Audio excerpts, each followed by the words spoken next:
Hello, good morning mga lalabs, mga viots. Pag-uusapan natin itong pagiging fake news. Number one fake news sa balat ng Pilipinas ay si Bongbong Marcos, na kung saan mayroon siyang 4.5 billion pesos lang naman na confidential and intelligence fund na hindi siya makakuha ng sakto na information kung si Zaldico ba talaga ay nahuli.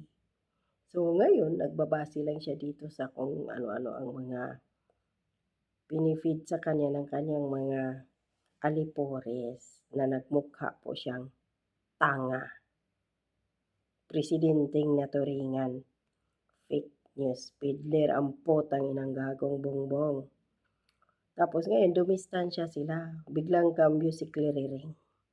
Kahapon sinabi ni Clariring Chucky Claire na nag-iingat lang daw ang presidente para sa pagpapauwi kay Saldico, ganyan 'no, para wala daw maraming, tsismis at kung ano-anong pinagsasabi.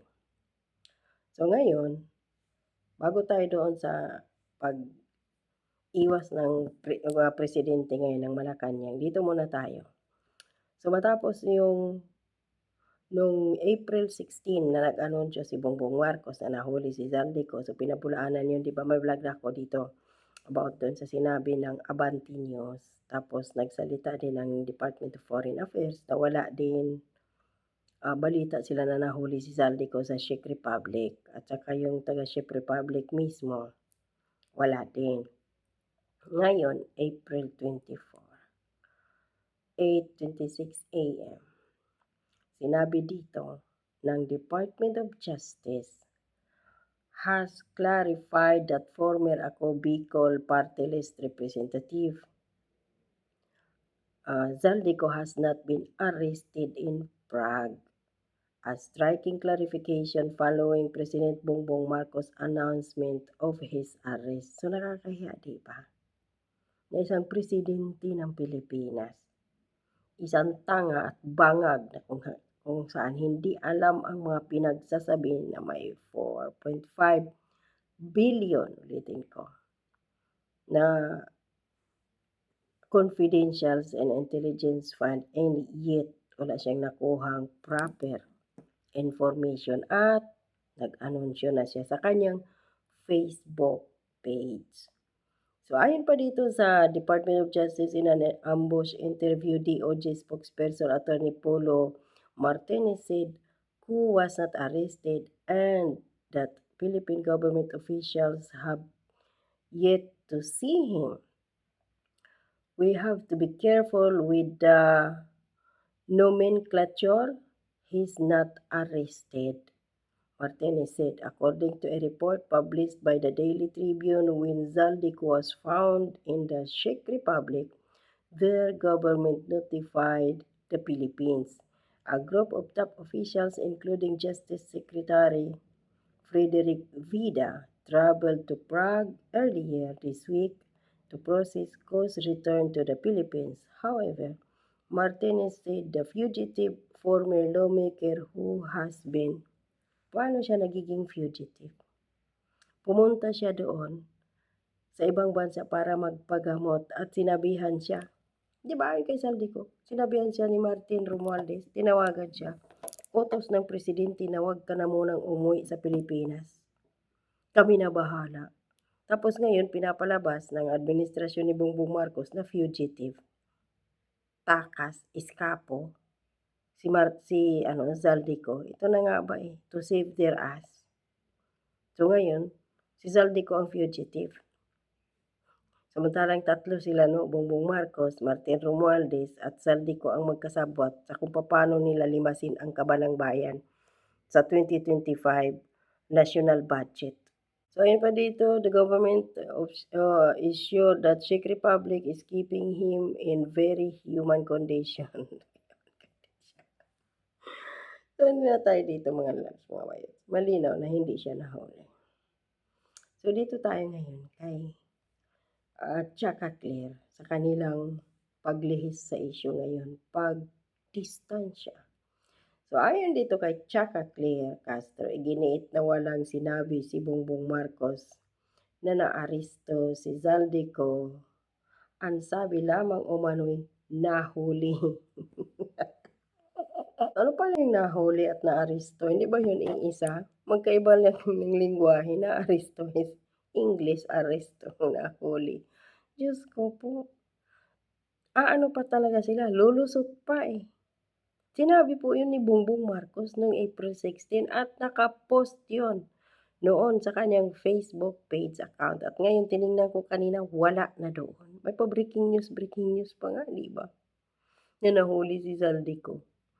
So ano pa dito? Hindi daw nahuli ha. Hindi daw naaresto pero ang sabi lamang umano ay nahuli. Buisit ka talaga, Chaka Clear. So nilinaw ng Malacanang na hindi umano ginamit ni Pangulong Ferdinand Marcos Jr. ang salitang naaresto. Kaugnay ng sitwasyon ni Zaldico sa Czech Republic sa kabila ng naunang interpretasyon ng publiko sa kanyang pahayag. Ayon kay Palace Press Officer Claire Castro, ang mismong sinabi lamang umano ng Pangulo ay nahuli. Nahuli daw si Ko at hindi inaresto. Ay, Diyos ko po, ganito tayong ginagago ng gobyernong animal na 'to, eh. Hindi nanggagaling sa Pangulo ang salitang arestado. Ang sabi ng Pangulo ay nasa kustodiya ng Czech Republic si Zaldico dahil sa kakulangan ng proper documentation. Nahuli si Zaldico due to immigration concerns.